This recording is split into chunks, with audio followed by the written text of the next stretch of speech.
महाराष्ट्राचा आराध्य दैवत छत्रपती शिवाजी महाराज यांना मानाचा मुजरा, भारतीय घटनेचे शिल्पकार डॉक्टर बाबासाहेब आंबेडकर यांना अभिवादन करते। हिंदू हृदय सम्राट शिवसेना प्रमुख बाळासाहेब ठाकरे यांना वंदन करते। महाराष्ट्राचे लोकप्रिय मुख्यमंत्री एकनाथजी शिंदे साहेब, त्याचप्रमाणे आपल्या सगळ्यांचे उमेदवार महायुतीचे उमेदवार श्री सदा सरवणकर यांच्यासाठी आयोजित करण्यात आलेल्या सभेसाठी उपस्थित महायुतीचे सर्व वरिष्ठ पदाधिकारी आणि उपस्थित बंधू आणि भगिनींनो, मित्रहो, आपण जवळजवळ 22 जून 2022 पासून सुरू झालेला एक प्रवास बघितला, जो 22 ऑक्टोबर पर्यंतचा प्रवास तुमच्या सगळ्यांच्याच नजरेसमोर आहेत। वेगवेगळ्या माध्यमातून, टीव्ही असो किंवा सोबत असलेले आपले सगळे पदाधिकारी, वेगवेगळ्या माध्यमातून हा प्रवास आपण एक 2.5 वर्ष बघतो आहोत। सन्माननीय मुख्यमंत्री एकनाथजी शिंदे साहेब यांनी होत असलेला अन्याय याच्या विरुद्ध एक उठाव केला आणि आपले आमदार श्री सदा सरवणकर साहेब हे त्यांच्यात सामील झाले। गेली 2.5 वर्ष विधानसभेत जे 15 वर्ष काम होऊ नाही शकलं, असं काम या 2.5 वर्षात त्यांनी मुख्यमंत्री एकनाथजी शिंदे साहेब यांच्या आशीर्वादामुळेच करू शकले। आज इथल्या नागरी सुविधा म्हणा, विविध गार्डन म्हणा, नाना नानी उद्यान म्हणा, माई मंगेशकर उद्यान म्हणा, विविध ठिकाणी जिम म्हणा, लादीकरण, बाथरूमची दुरुस्ती म्हणा, अशा कित्येक कामं आज आपले आमदार, आपले उमेदवार यांनी करून दाखवले। मित्रहो, या सगळ्या गोष्टी तुम्हाला तर माहितीच आहेत। एक संघटना कशी उभी केली आज प्रत्येकाने उघड्या डोळ्यांनी बघितलेलं आहे। शून्यातनं विश्व निर्माण कसं करायचं हे या व्यक्तीकडनं मी शिकले। मित्रहो, माझे वडील आहेत, मी त्यांचा लहानपणापासूनचा प्रवास बघितला आहे। एक मिल कामगार, ज्या वेळेला मी जन्माला आली त्यावेळेला ही व्यक्ती, खरं तर त्यावेळेला संप चालू होता, संपात सुद्धा आपल्या मुलांना दूध मिळालं पाहिजे त्यासाठी कामाला जाणारी ही व्यक्ती म्हणजे माझे वडील। मला अभिमान आहे, त्यांनी शून्यातून आज एक मिल कामगार काय करू शकतो, त्यांनी मेहनतीने, जिद्दीने, ध्येयाने आणि हिंदू हृदय सम्राट शिवसेना प्रमुख बाळासाहेब ठाकरे यांच्या आशीर्वादाने आज या सभेत ते इथे उमेदवार म्हणून उपस्थित आहे, ज्यांची ही कर्मभूमी आहे, आमची ही जन्मभूमी आहे। शिंदे साहेबांनी साथ दिली। खरंच गेली 15 दिवस काय चालू होतं हे तुम्ही बघितलं, पण एक नेता एखादा कार्यकर्त्याच्या पाठीशी उभा राहिला की काय होतं आणि त्याला बळ कुठून मिळतं हे शिंदे साहेबांनी दाखवून दिलेलं आहे। खरंच मी शिंदे साहेबांचं सगळ्यात प्रथम आभार मानते आणि आम्हाला गर्व आहे आज आम्ही शिंदे साहेबांबरोबर अशा नेत्याबरोबर आहोत की त्यांनी इतर नेत्यांनी आज काय केलं आम्ही बघितलंय, नेता शब्दाला पण कमी पडेल अशी मोठी कामं केली आहेत। आज ते बाप बनलेत आमचे, हे ऋण तर आपण कधीच फेडू नाही शकत। मित्रहो, आज आम्ही जे विभागामध्ये आमदार सरवणकर साहेब काम करतायत हे फक्त आणि फक्त त्यांच्या आशीर्वादामुळे आणि त्यांच्या शुभेच्छांमुळेच करू शकलो आहोत, हे आपल्याला विसरून तर चालणार नाहीच। 22 ऑक्टोबर तो दिवस कसा विसरायचा आपण। एक 9 आणि 10च्या दरम्यान मनसेनी आपला एक नवीन पिक्चर रिलीज केला, त्याला पिक्चरच म्हणायला लागेल, कारण परवा इथे त्या पिक्चरचं प्रमोशन चालू होतं। नवीन फ्रेश चेहरा, अहो काय पिक्चर काढताय का तुम्ही? नवीन फ्रेश चेहरा तो एका मूवीसाठी ठीक आहे ना, ज्याला जिथे ज्या गल्लीत उभा आहे त्या गल्लीच्या 5 समस्या जो नाही मांडू शकत तो नवीन चेहरा हवाय का तुम्हाला? हवाय का? कोणाला हवाय तो चेहरा? अहो त्यांनी प्रमोशनच असं केलं की नवीन फ्रेश चेहरा।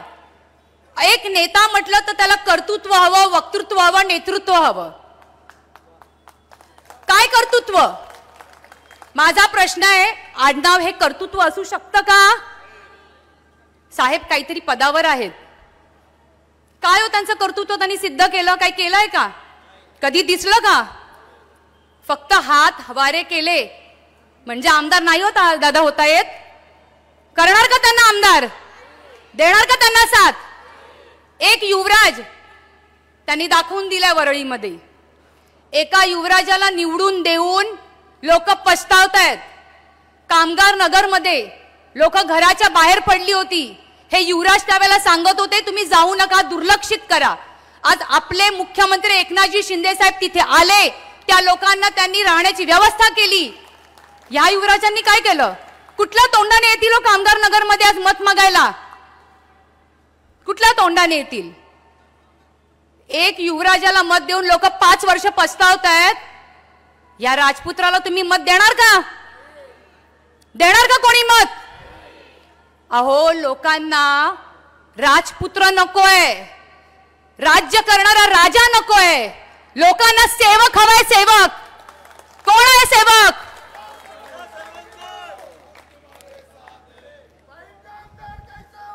अहो काय त्यांचे संस्कार, काय त्यांचा मनसेचा स्टेज. महिलांना आज ते शिट्ट्या म्हणून बोलतायत, ह्यांच्या पाठी शिट्ट्या आहेत म्हणून सांगतायत. हा महिलांचा अपमान नाही का? अशा प्रकारचा अपमान महिला सहन करणार आहेत का? 15,000 अहो 15,000 आम्ही वाटले कुकर.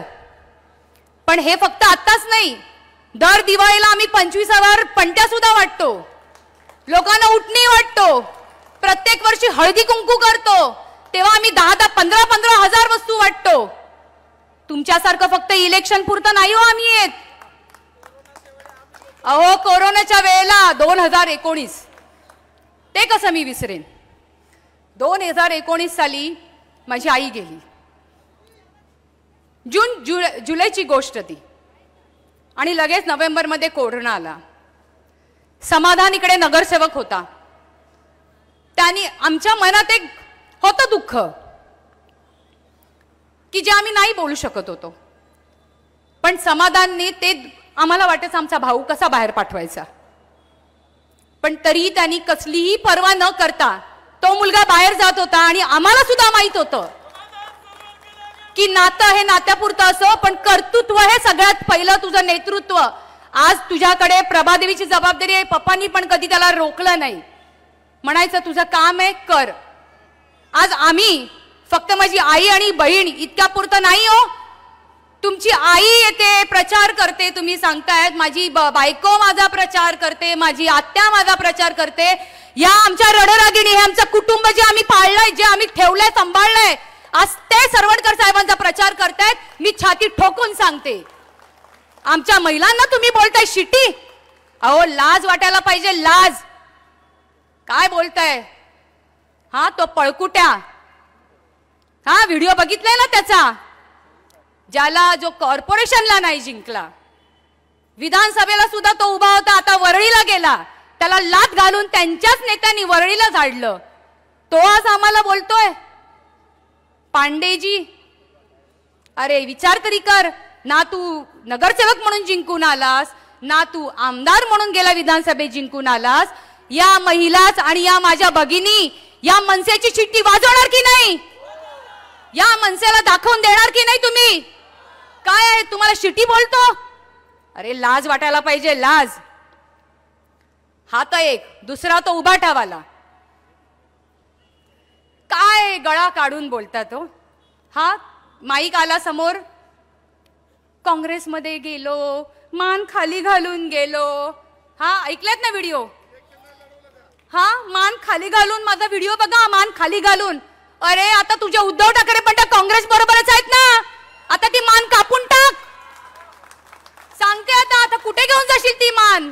मी मान खाली घातलंय, व्हिडिओ बघा, मान खाली घातलंय. मी त्या आमदाराला निवडून दिलंय, त्याला शिडी मी बनलो. अरे मग तू कॉर्पोरेशनला उभा होतास, का पडलास? 2 वेळा, एकदा तो काँग्रेसमधनं पडला, एकदा अपक्ष म्हणून पडला. तेव्हा शिवसेनेच्या विरोधात उभा राहून पडला. का रे तू पडला? कोणाची तरी शिडी होती ना तू, मग ती अशीच कशी पडली? हा शिवसैनिक आता उभाटा बरोबर काँग्रेस आहे, विसरला का? कोणाला सांगतो रे बाबा तू, कोणाला सांगतो? अरे जिधर बोजा उधर सोजा असा तो माणूस. प्रत्येक इलेक्शनला त्या माणसाने प्रत्येक इलेक्शनला समोरच्या पक्षाकडनं काय घेतलं आणि कसं केलं आणि कसा तो पडला हे सगळ्यांना माहिती आहे ना.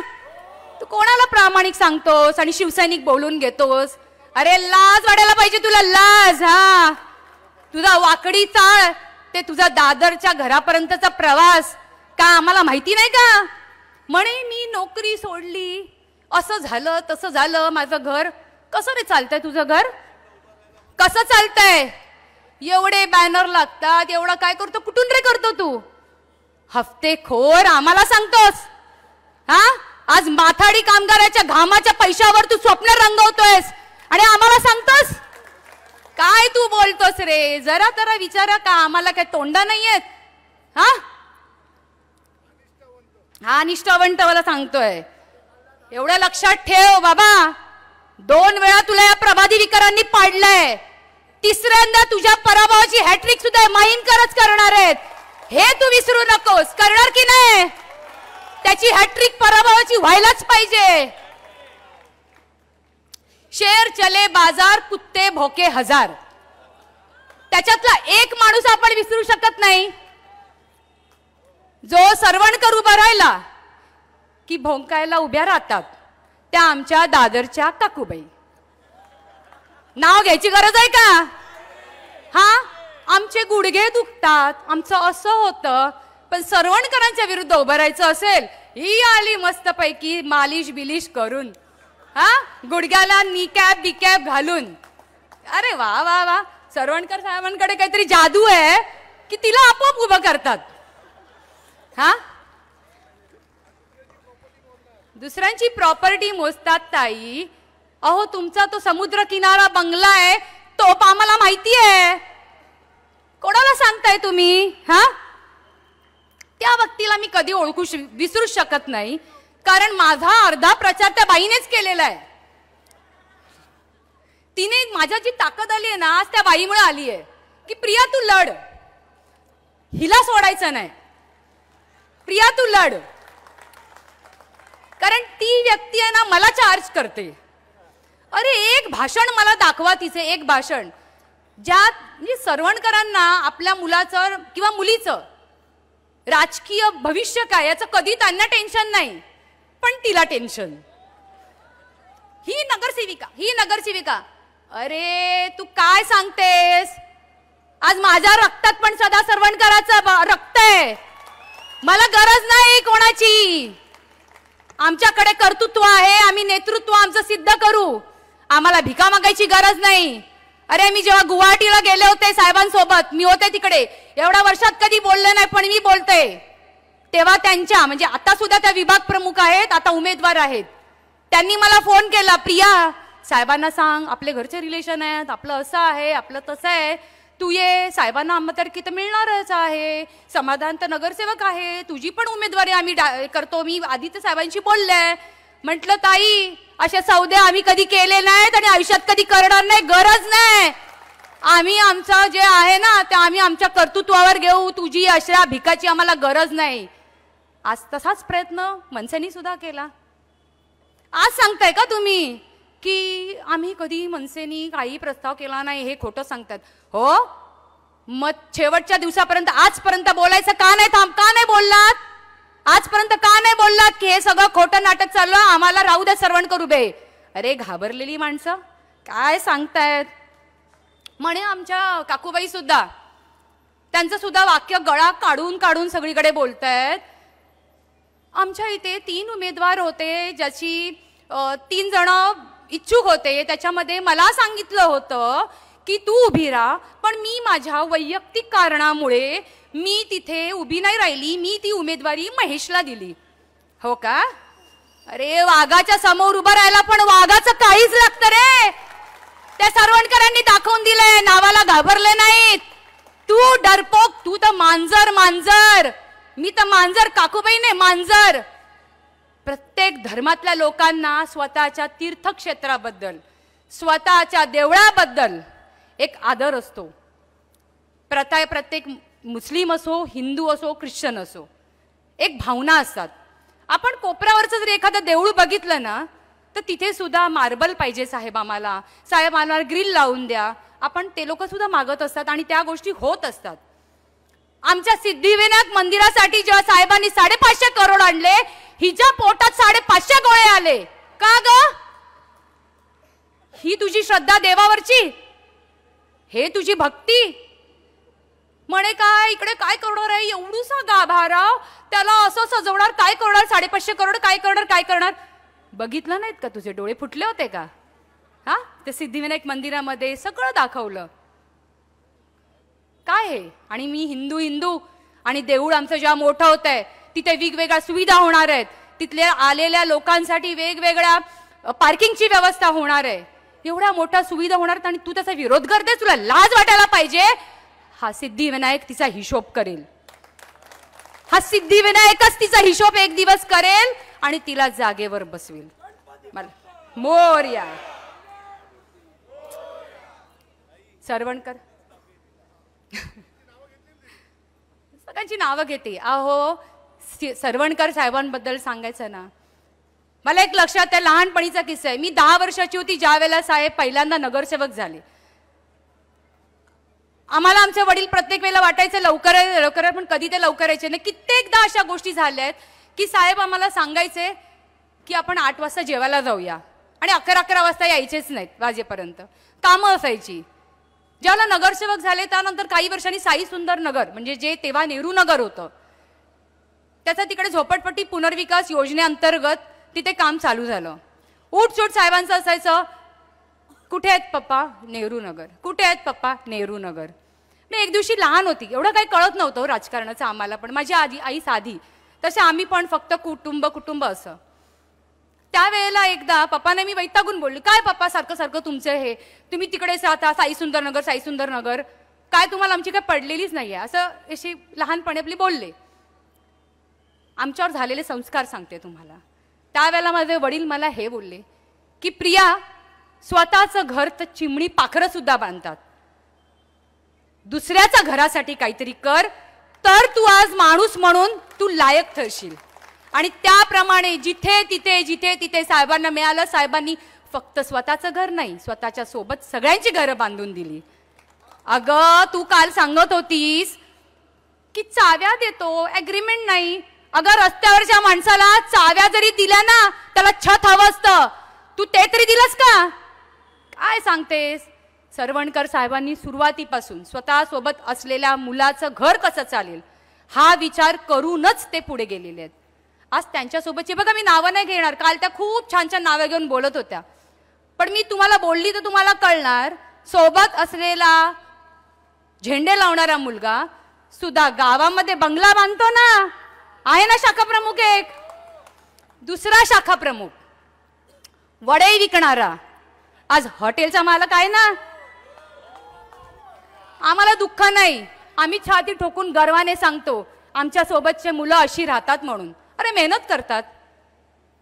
तुम्ही काय केला तो ताई? तुम्ही किती लोकांना मोठं केलात? एक नाव सांगा. सरवणकरांवर एक बोट दाखवाल ना, तुमच्याकडे 1000 बोटं वळतील, एवढ्या लक्षात ठेवा. बोलायला तर बऱ्याच गोष्टी आहेत ताई, पण जास्त नाही, तेवढी तुमची उंची नाही. म्हणून एवढंच सांगते, हर दिन नया हर रात नहीं, हर दिन नया हर रात नहीं, उड़ान के लिए रुकावट नहीं, सपनों की मंजिल दूर नहीं, सपनों की मंजिल दूर नहीं, हौसला रखो अब हार नहीं. एवढंच बोलते आणि सगळ्यांना मी एवढंच सांगते की लक्षात ठेवा, धनुष्यबाण लक्षात ठेवा आणि आपले उमेदवार श्री सदा सरवणकर यांना प्रचंड बहुमतांनी विजयी करा. एवढंच बोलते, माझे 2 शब्द संपवते. जय हिंद, जय महाराष्ट्र.